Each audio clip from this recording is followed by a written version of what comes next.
Well, I'm trying to undo a mistake I made some years ago and have written about actually in one of your volumes, and rethink the idea that the way to understand the mind is to take it apart into simpler minds and then take those apart into still simpler minds until you get down to minds that can be replaced by a machine. This is called homuncular functionalism, because you take the whole person, you break the whole person down into 2 or 3 or 4 or 7 sub-persons that are basically agents. They're homunculi.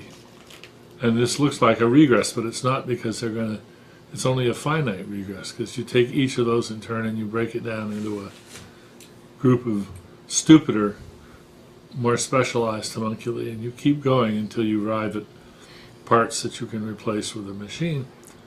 And that's a great way of thinking about cognitive science. It's what good old-fashioned AI tried to do, and still trying to do. And I think the idea is basically right. But when I first conceived of it, I made a big mistake. I was at that point enamored of the McCulloch-Pitts logical neuron. McCulloch and Pitts had put together this idea of a very simple artificial neuron. They had the idea of a computational neuron which had multiple inputs and a single branching output and a threshold for firing, and the inputs are either inhibitory or excitatory. They proved that out of a neural net made of these logical neurons, you could compute anything you wanted to compute. So this was very exciting. It meant that you could treat the brain as a computer and treat the neuron as a sort of basic switching element in a computer. And that was certainly an inspiring oversimplification.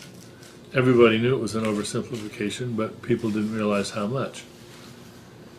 And more recently, it's become clear to me that it's a dramatic oversimplification, because each neuron, far from being a simple logical switch, each neuron is a little agent with an agenda, and they are much more autonomous and much more interesting than any switch.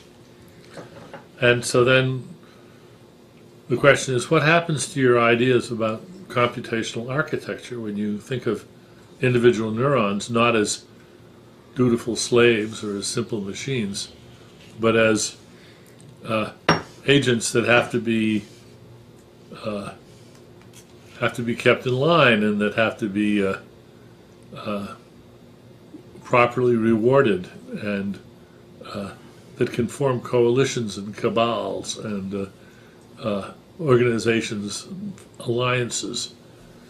And this vision of the brain as a sort of social arena of political warring forces, different groups of neurons, which seemed like a sort of amusing fantasy at first, is now becoming something that I take more and more seriously. And it's fed by a lot of different currents.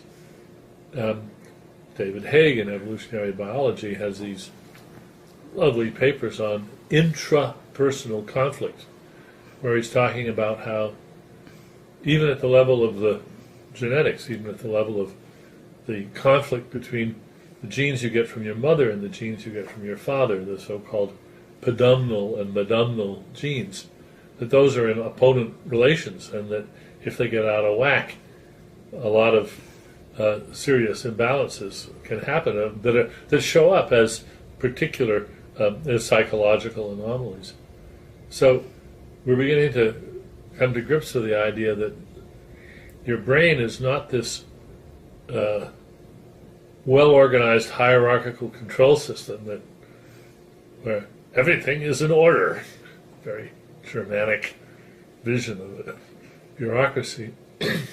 In fact, it's it's much more like anarchy with some elements of democracy, or sometimes you can achieve stability and mutual aid and sort of calm, united front, and then everything goes hunky-dory, but then it's always possible for things to get out of whack and for one alliance or another to gain control, and then you get obsessions and delusions and so forth. So you begin to think about the normal, well-tempered mind, in effect, the well-organized mind, as an achievement, not as the base state, something that was only achieved when all is going well. But still, in the general run of humanity, most of us are pretty well put together most of the time. This gives a very different vision of what the architecture is like. And I'm just trying to get my head around how to think about that. What we're seeing right now in cognitive science is something that I've been anticipating for years, and now it's happening. And it's happening so fast I can't keep up with it. We're now drowning in data, and we're also happily drowning in bright young people who have grown up with this stuff and for whom it's just second nature to think in these computational, quite abstract terms. And it simply wasn't possible for adults to get their head around all these different topics 30 years ago. And now a suitably motivated kid can arrive at college already primed to go on these issues. It's very exciting, and they're just going to run away from us, I think, and it's going to be fun to watch.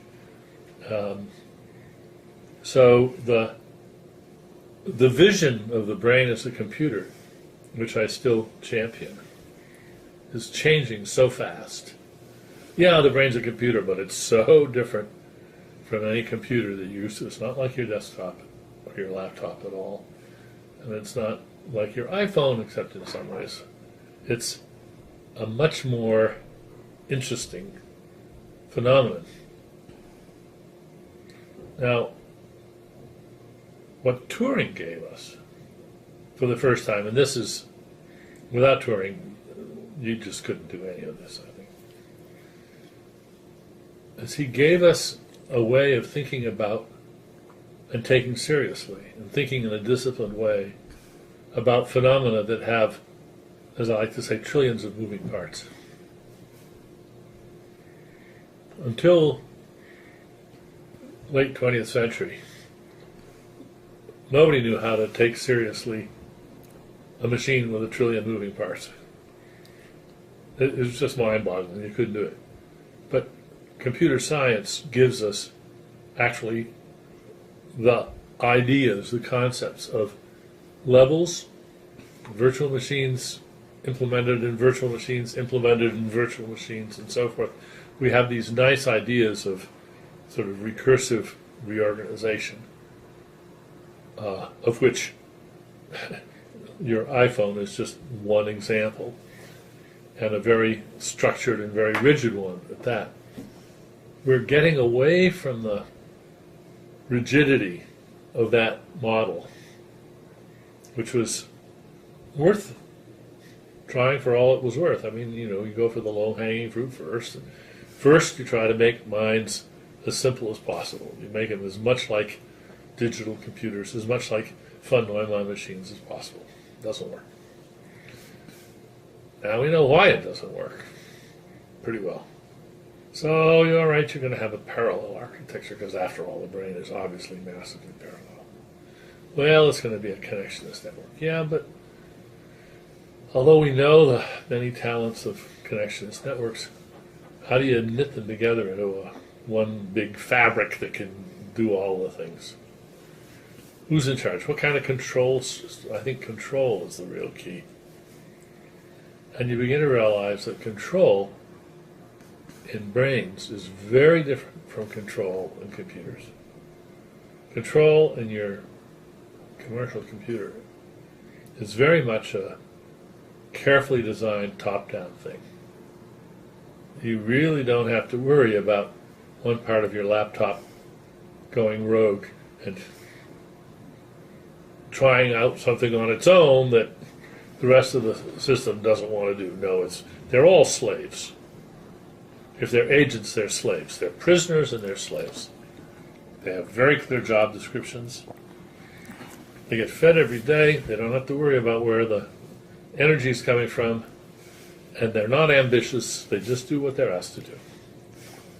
And brilliant. You get all the power of computers out of these mindless little robotic slave prisoners.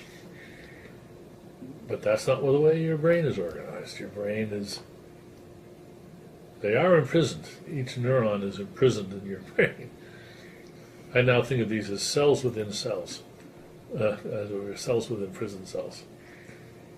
When you realize that every neuron in your brain, every cell in your body, every human cell in your body, leaving aside all the symbionts, is a direct descendant of eukaryotic cells that lived and fended for themselves for about 1 billion years as free-swimming, free-living little agents.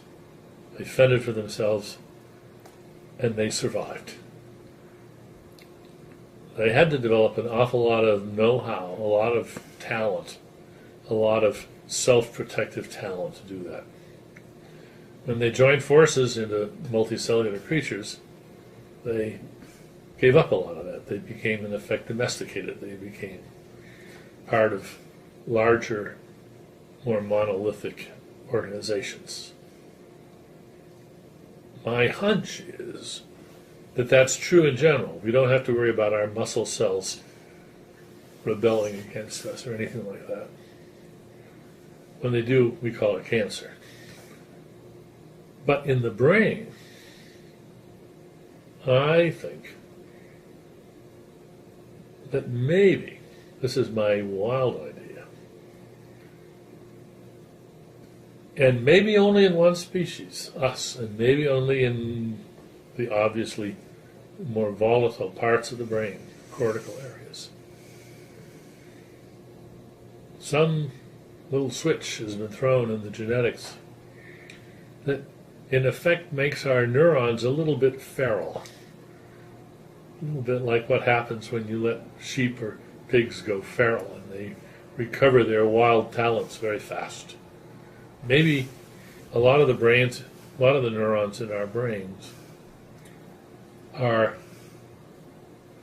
capable and, if you like, motivated to be more adventurous, more exploratory, more risky in the way they comport themselves, in the way they live their lives. They're struggling amongst themselves with each other for influence, just for staying alive.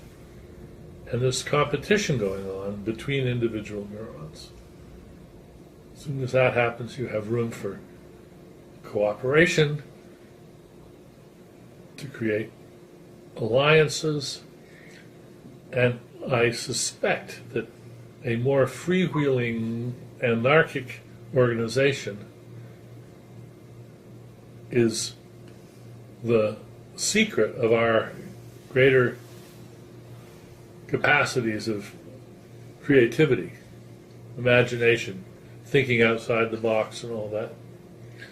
And the price we pay for it is our susceptibility to obsessions, mental illnesses, delusions, and smaller problems. That we got risky brains that are much riskier than the brains of other mammals, even more risky than the brains of chimpanzees, and that this could be partly a matter of a few simple releases and control genes that release some of the innate competitive talent that is still there in the genomes of the individual neurons, and that is then, but I don't think that genetics is the level to explain this. I think you need culture to explain it. I think this is a response to our invention of culture.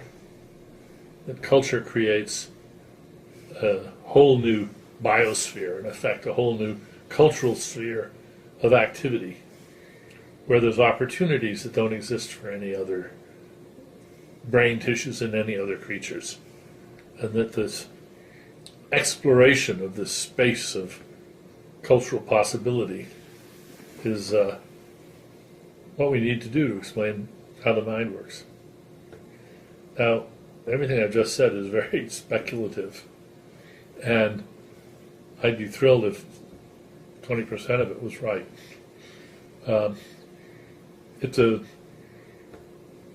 idea, a way of thinking about brains and minds and culture that is, to me, full of promise. But it may not pan out.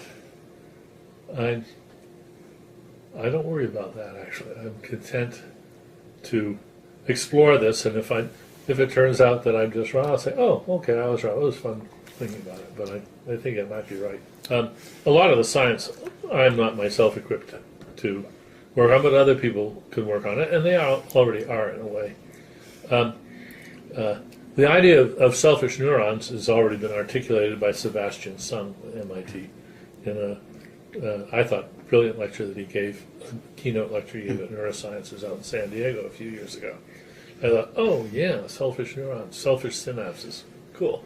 Let's push that, see where it leads. But there are many ways of exploring this. One of the still unexplained, so far as I can tell, and amazing features of the brain is its tremendous plasticity. You, like Merzenich, you suture the monkey's fingers together so that it doesn't need as much cortex to represent 3 separate individual digits, and pretty soon those regions that were representing those digits before, they shrink, and that part of the cortex is available to use for other things. If you blindfold yourself for 8 weeks, as Pasquale Leone does his experiments, and you find that your visual cortex starts getting adapted for Braille, for haptic perception, for touch. The way the brain can spontaneously reorganize itself in response to trauma of this sort is itself one of the most amazing features of the brain. And if you don't have an architecture that can explain how that could happen and why that is, I think you really have to think in terms of what's in it for them. Why should these neurons be so eager to pitch in and do this other work? Just because they don't have a job, well, they're out of work. They're out of work, they're unemployed. And if you're unemployed, you're not getting your neuromodulators. If you're not getting your neuromodulators, you're not getting your neuromodulator receptors are going to start disappearing, and pretty soon you're going to be really out of work, and then you're going to die. And so, in the same way that people like, well, I think of John Holland, his work on emergence and the emergence of order. His example is New York City. You can always find a place where you can get gefilte fish, or where you can get sushi, or where you get just about anything in the sun you want, and you don't have to worry about a state bureaucracy that is making sure that supplies get through. No, the market takes care of it. The individual web of entrepreneurship and selfish agency provides a host of services and goods and services, extremely versatile, and an extremely sensitive instrument which responds to needs very quickly. Until the lights go. Well, we're all at the mercy of the power man, and even more, I suppose, today of the internet. But in fact, I am quite concerned that we're becoming hyper fragile as a civilization, and that we are becoming so dependent on technologies that are not as reliable, that have so many conditions that there have to be there for them to work, that we may specialize ourselves into some very serious jams. But in the meantime, I think that thinking about the self-organizational powers of the brain as very much like the self-organizational powers of a city is not a bad idea. And of course it just reeks of over-enthusiastic metaphor. And it's worth reminding ourselves this has been around since Plato. Plato analogizes the mind of a human being to the state. You've got the rulers and the guardians and the workers, And this idea that a person is made of lots of little people is even comically simple-minded in some ways. But that doesn't mean it isn't, in a sense, true. We shouldn't shrink from it just because it reminds us of simple-minded versions that have been long discredited. Maybe some not so simple-minded version is the truth. I think my next major project will be trying to take another hard look at cultural evolution and look at the different views of it and see if I can achieve a sort of bird's eye view and establish what role, if any, is there for memes or something like memes in it. What are the other forces that are operating? We are going to have a proper scientific perspective on cultural change.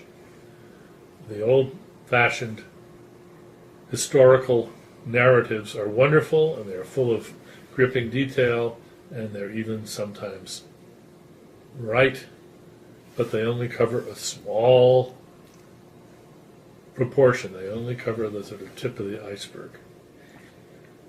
Basically, the model that we have and have used for, I guess, several thousand years is the model that culture consists of treasures, cultural treasures. They're just like money, or they're just like tools and houses and things, and you bequeath them to your children, and you amass them, and you protect them, and because they're valuable, you maintain them and repair them, and then you hand them on to the next generation. And some societies are rich and some societies are poor, but it's all goods. And I think that vision is true of only the tip of the iceberg. I think that most of the regularities in culture are not treasures. It's not all opera and science and fortifications and buildings and ships. It includes all kinds of bad habits and ugly patterns and stupid things that don't really matter, but that somehow have got a grip on a society and that are part of the ecology of the human species in the same way that mud, dirt, and grime and fleas are part of the world that we live in. They're not our treasures. we may give our fleas to our children, but we're not trying to. It's not a blessing. It's a curse. And I think there's a lot of cultural fleas. I think there's lots of things that we pass on without even noticing that we're doing it. And of course, language is the prime case of this. Very little deliberate, intentional language instruction goes on, or has to go on. Kids that are never raised with parents pointing out individual objects and say, see, it's a ball, it's red. look, Johnny, it's a red ball, and this is a cow, and look at the horsey. You don't have to do that. Your kids are going to learn ball and red and horsey and cow just fine. Without that, even if they're quite severely neglected, I mean, that's not a nice observation to make, but it's true. It's language. It's almost impossible not to learn language if you don't have some sort of serious pathology in your brain. Now you compare that with chimpanzee. There are hundreds, maybe at least hundreds. Let's not worry about whether there's thousands. There's hundreds of chimpanzees that have spent their whole lives in human captivity. They've been institutionalized. They've been sort of like prisoners. And in the course of a day, they hear probably about as many words as a child does. They never show any interest. They never apparently get curious about what that sound is. They can hear it. It's like the rustling of the leaves. It just doesn't register on them. But kids are tuned for that. And it might be a very subtle tuning. I can imagine a few small genetic switches that if they were just in a slightly different position, chimpanzees would be just as pantingly eager to listen to language as human babies are. But they're not. And what a difference it makes in their world. They never get to share discoveries the way we do, and to share our learning. That, I think, is the single feature about human beings that distinguishes us most clearly from all others, is that we don't have to reinvent the wheel. Our kids get the benefit of not just what grandpa and grandma and great-grandpa and great-grandma knew. They get the benefit of what everybody in the world knew in the generation and when they go up to school. And they don't have to invent calculus or long division or maps or the wheel or fire. They get all that for free. It just comes as part of the environment. They get incredible treasures, cognitive treasures, just by growing up. Oh, I've got a list as long as my arm of stuff that I've been trying to get time to read. I'm going to Paris in December and talking at the Dan Sperber conference, and I'm going to be addressing Dan's concerns about cultural evolution. I think he's got some great ideas and some ideas I think he's wrong about. So that's a very fruitful disagreement for me. Naturalism, moving naturalism forward, a nice conference that Sean Carroll put together out in Stockbridge a couple of weeks ago. And it was really interesting. I learned a lot. I learned more about how hard it is to do some of these things than, and that's always useful knowledge, especially for a philosopher.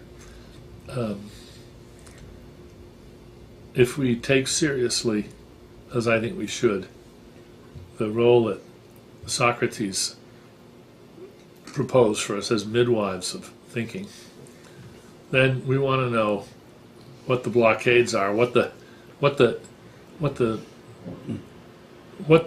imagination blockades are, what people have a hard time thinking about.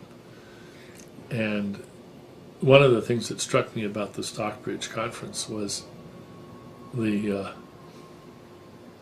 signs of people really having to struggle to take seriously some ideas, which I think they should take seriously. And I was struggling too, because there were scientific ideas that I found it hard to get my head around. And that's interesting. It's interesting that you can have a group of people who are trying to communicate. They're not showing off. They're interested in finding points of common agreement, and they're still having trouble. And that's something worth seeing and knowing what that's about, because then you go into the rest of your forays. What, sadder but wiser? Yeah, well, sort of. You at least are alert to how hard it can be to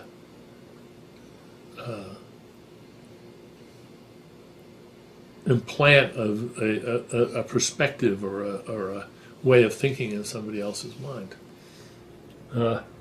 Well, to me, I realize I really had my work cut out for me in a way that I had hoped not to discover.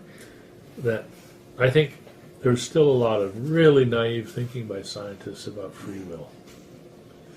And I've been talking about it quite a bit, and I did my best to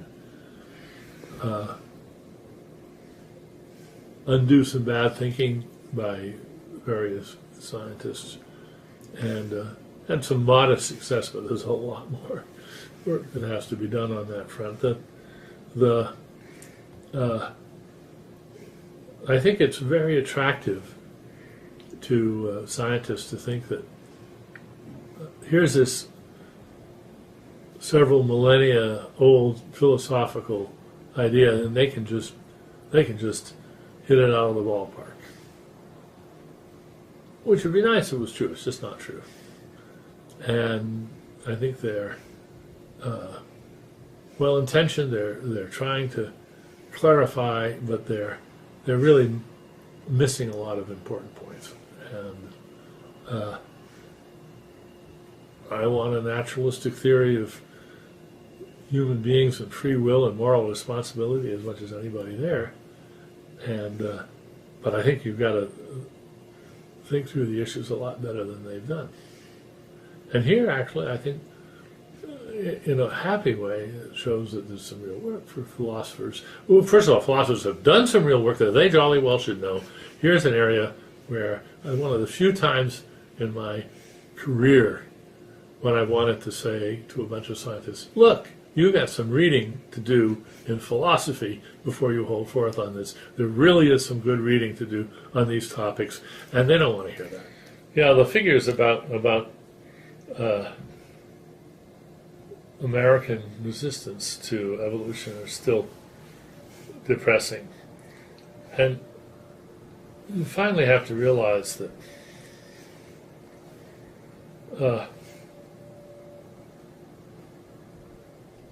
there's something structural. You have to find something structural. I mean, it's not that people are stupid. And I think it's clear that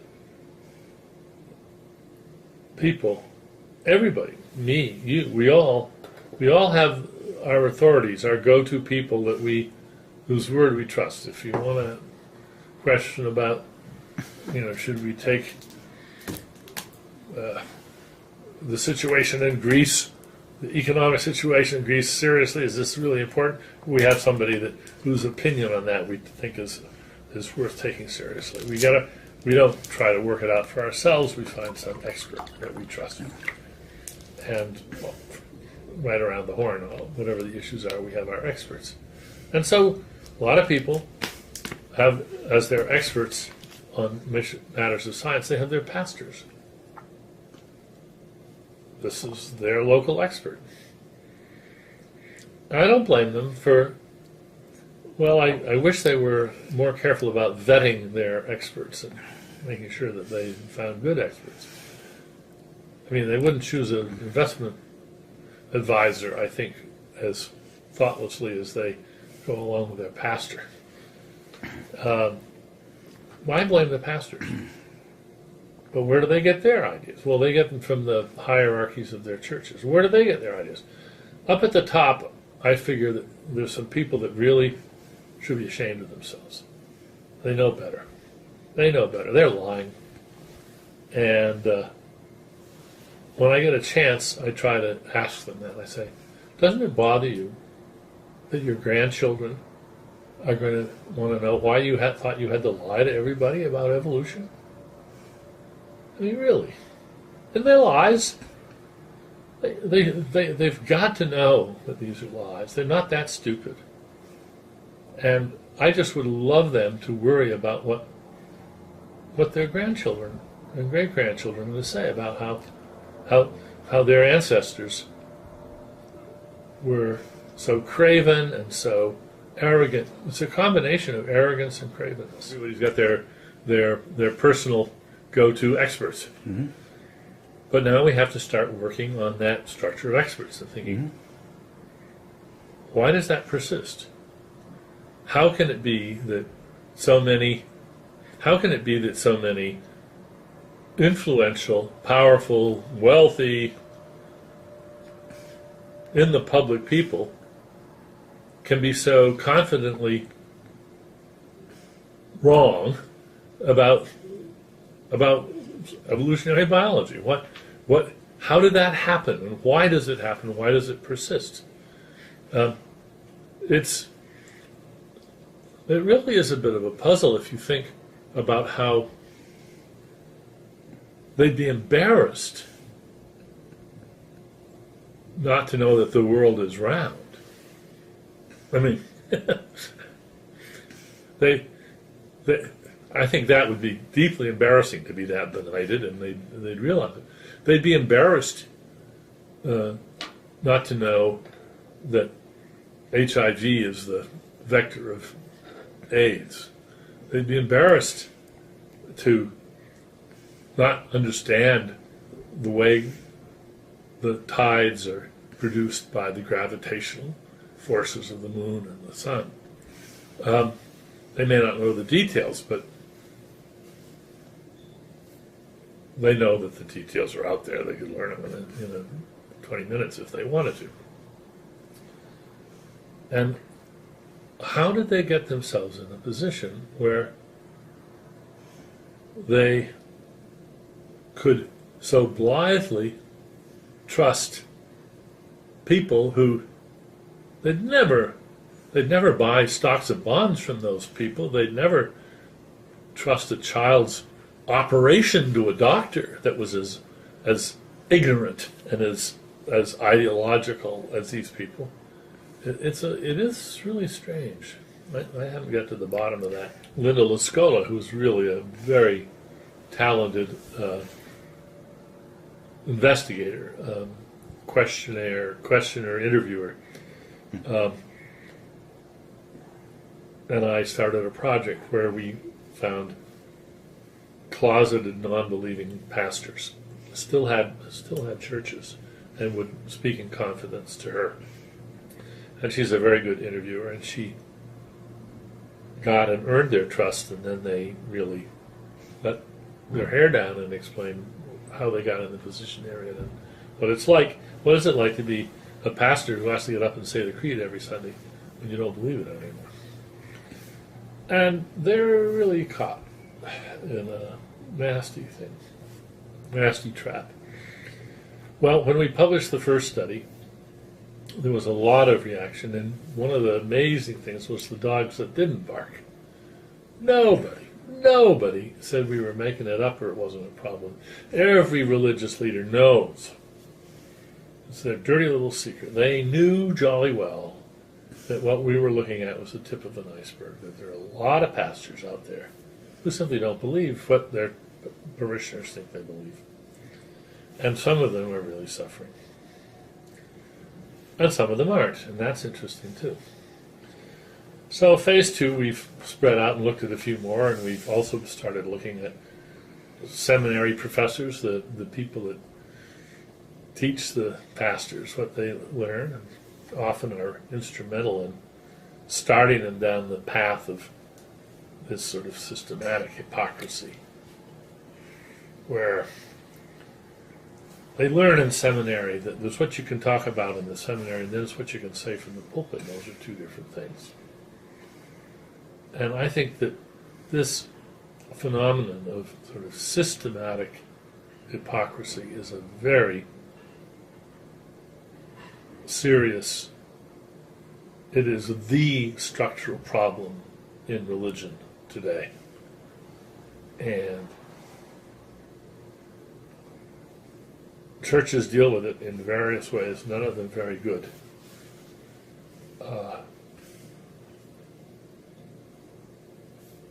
The reason they can't deal with them well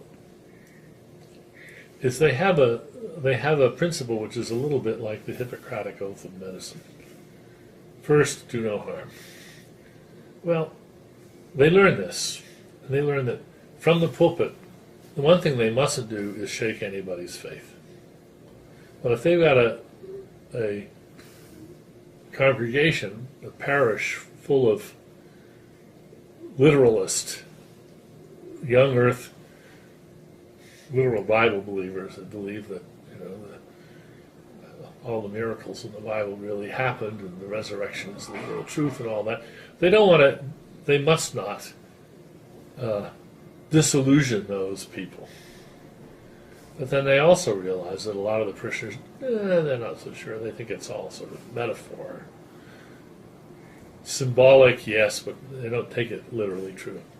How do they thread the needle so that they don't offend the sophisticates in their congregation by insisting on the literal truth of the book of Genesis, let's say, while still not scaring, betraying, pulling the rug out from under the more naive and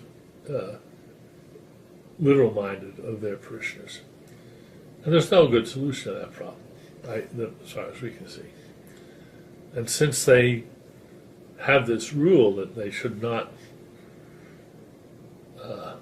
it would be just foolish and just wrong to upset, to undo, subvert the faith of anybody in the church. This means that there's a sort of enforced hypocrisy where the pastors speak from the pulpit quite literally. And if you weren't listening very carefully, you think, oh my gosh, this person really believes all this stuff. They're putting in just enough hints for the sophisticates in the congregation so that the sophisticates are supposed to understand, oh no, this is all just symbolic, this is all just metaphorical. And that's the way they want it. Of course, they could never admit it. You couldn't put a little neon sign up over the pulpit that says, just metaphor, folks, just metaphor. It would destroy the whole thing. You can't admit that it's just metaphor, even when you insist when anybody asks that it's just metaphor. And so this professional double talk persists. And if you study it for a while, the way Linda and I have been doing, you come to realize that's what it is. And that means they've sort of lost track of what it means to tell the truth. Oh, there's so many different kinds of truth. Here's where postmodernism comes back to haunt us. What a pernicious bit of intellectual vandalism that movement was. It gives license to all of this really pernicious sort of lazy relativism. One of the most chilling passages in that great book by William James, Varieties of Religious Experience, is where he talks about soldiers in the military and suggests that it's better to have them err on the side of ruthlessness and sort of mad overconfidence, belief in the righteousness of their cause. They'll just be better soldiers. And actually, I mean, this is a very sobering reflection. Let's talk about when we went into Iran. there was Rumsfeld saying, oh, we don't need a big force, we don't need a big force, we can do this on the cheap. And there were other people, retrospectively we can say they were wiser, who said, look, if you're going to do this at all, you want to go in there with such overpowering, such overwhelming numbers and force that you can really intimidate the population and you can really maintain the peace and just get the population to sort of roll over. And that way, actually, less people get killed, less people get hurt. You want to come in with an overwhelming show of force. We didn't do that, and look at the result. Terrible. Maybe we couldn't do it. Maybe Rumsfeld knew that the American people would never stand for it. Well, then they shouldn't go in, because look what happened. But the principle is actually one that's pretty well understood. If you don't want to have a riot, have 4 times more police there than you think you need. That's the way not to have a riot. And nobody gets hurt, because people are not foolish enough to face that kind of, those kind of odds. But now think about that with regard to religion, and it's very sobering. I put it this way. Let's just suppose that we face some horrific, terrible enemy, another Hitler, or something really, really bad. And here's 2 different armies that we could use to defend ourselves. I'll call them the Gold Army and the Silver Army. Same numbers, same training, same weaponry. They're all armored and armed as well as we can do. The difference is that the Gold Army has been convinced that God is on their side, and this is the cause of righteousness. And it's as simple as that. And the Silver Army is entirely composed of economists. Oh my. And they're all making side insurance bets and calculating the odds and everything. Which army do you want on the front lines? It's very hard to say you want the economists. But think of what it means. What you're saying is, we'll just have to hoodwink all these young people into some false beliefs for their own protection and for ours. I mean, it's extremely hypocritical. It is a message that I recoil from. The idea that we should indoctrinate our soldiers in the same way that we inoculate them against diseases.